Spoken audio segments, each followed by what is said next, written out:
Assalamualaikum warahmatullahi wabarakatuh. Halo semuanya, perkenalkan nama saya Muhammad Adli Razak dari kelas KM 103, program studi PJJ Komunikasi S1 Universitas Cyber Asia. Pada kesempatan kali ini, saya akan mempresentasikan video untuk memenuhi ujian tengah semester mata kuliah pengantar komunikasi digital yang dibimbing oleh Ibu Rosanah SS MIKOM MIPR CPS. Baik, mari sama-sama kita mulai. Pertama, kita akan bahas tentang pengertian dari komunikasi. Apa sih komunikasi? Secara sederhana, komunikasi itu berasal dari kata Latin, yaitu communicatus, yang berarti berbagi atau menjadi milik bersama. Maksudnya, komunikasi adalah proses di mana pengirim dan penerima pesan berusaha saling memahami sehingga tercapai kesamaan makna. Dalam proses ini selalu ada pengirim pesan, media, dan penerima pesan. Pesan bisa berupa tulisan, suara, maupun simbol. Contoh komunikasi dalam sehari-hari, misalnya guru menyampaikan informasi UTS kepada murid-murid. Selanjutnya, supervisor memberikan arahan kepada karyawan atau tim. Selanjutnya, ibu dan ayah sedang diskusi tentang rencana liburan keluarga untuk akhir tahun. Semua itu adalah proses komunikasi karena ada pesan yang dikirim dan dipahami. Selanjutnya, kita masuk ke pesan nonverbal. Apa itu pesan nonverbal? Pesan nonverbal adalah pesan yang disampaikan tanpa kata-kata. Jadi tidak ada tulisan, tidak ada ucapan, ataupun tidak ada perbincangan. Contohnya ekspresi wajah, gestur, kontak mata, gerakan tangan, postur tubuh, hingga intonasi suara. Dalam kehidupan sehari, komunikasi verbal dan nonverbal itu sebenarnya tidak bisa dipisahkan. Keduanya saling melengkapi. Ada beberapa fungsi dari pesan verbal.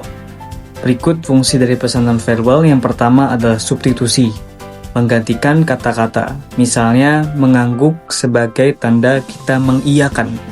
Yang kedua, repetisi atau pengulangan, menegaskan pesan verbal, seperti menggelengkan kepala sambil bilang tidak.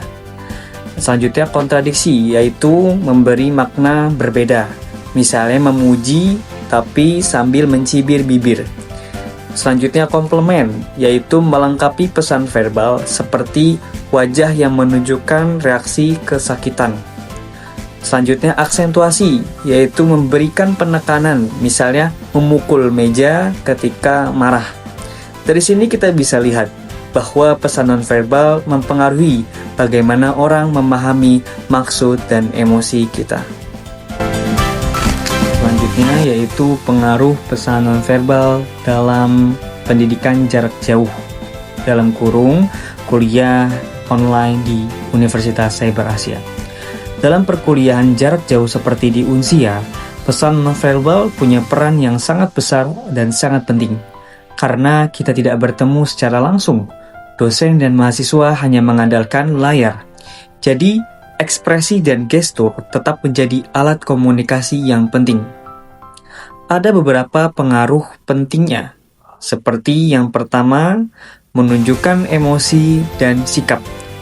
Ekspresi wajah dan intonasi membantu menunjukkan apakah mahasiswa sedang fokus, bingung, atau paham.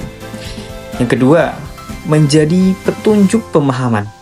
Gerakan kecil seperti mengangguk atau mengernyitkan dahi memberi sinyal apakah materi dipahami atau tidak. Yang ketiga, dapat menegaskan sebuah penyampaian. Dosen sering menggunakan intonasi, jeda atau gerakan tangan untuk menekankan poin-poin penting. Nah, untuk mendukung pendidikan jarak jauh, ada beberapa pesan nonverbal yang baik. Yang pertama, menyalakan kamera jika diminta oleh dosen. Yang kedua, pencahayaan wajah yang baik. Yang ketiga, duduk dengan sopan dan tidak rebahan. Yang keempat, tidak makan atau melakukan kegiatan lain saat kelas online berlangsung. Yang kelima, menatap kamera saat berbicara dan menggunakan intonasi suara yang jelas. Semua ini membuat proses belajar jadi lebih nyaman, sopan, dan interaktif. Selanjutnya, masuk ke pembahasan komunikasi yang baik dan efektif. Kita masuk ke konsep bagaimana sih komunikasi yang baik dan efektif. Komunikasi efektif adalah ketika pesan yang disampaikan bisa dipahami secara tepat oleh penerima pesan, tidak ada salah tafsir, dan tidak menimbulkan kebingungan.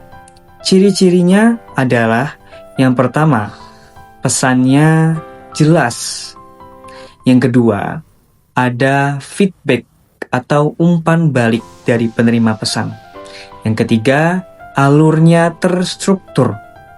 Yang keempat, minim hambatan komunikasi.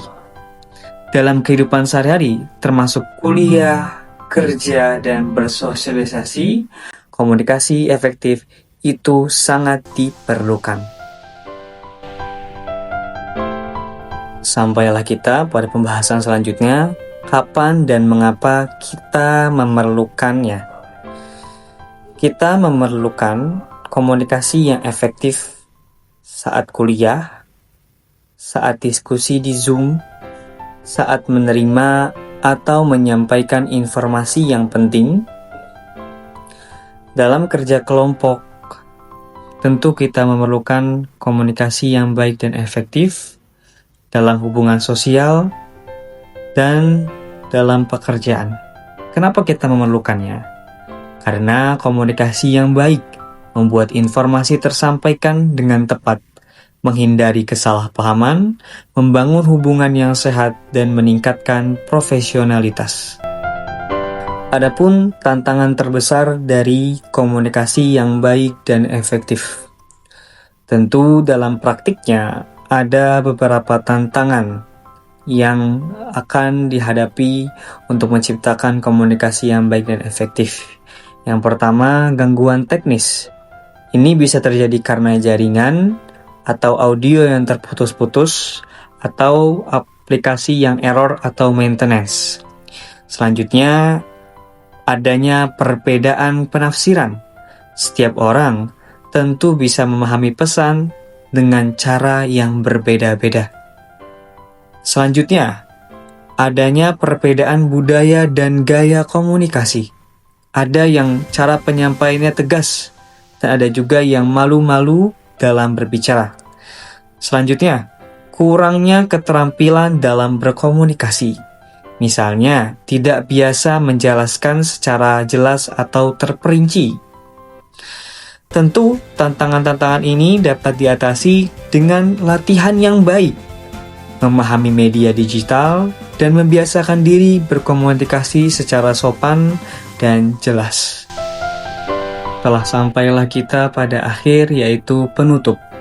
Sebagai penutup, dapat saya simpulkan bahwa komunikasi, baik itu verbal maupun non-verbal, memiliki peran penting dalam pembelajaran jarak jauh.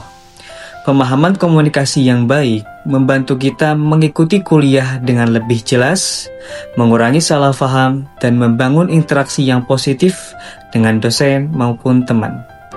Semoga video ini bermanfaat dan dapat menambah wawasan kita semua tentang pentingnya komunikasi dalam dunia digital, terutama bagi mahasiswa PJJ seperti kita di Unsia. Terima kasih sudah menyimak. Wassalamualaikum warahmatullahi wabarakatuh.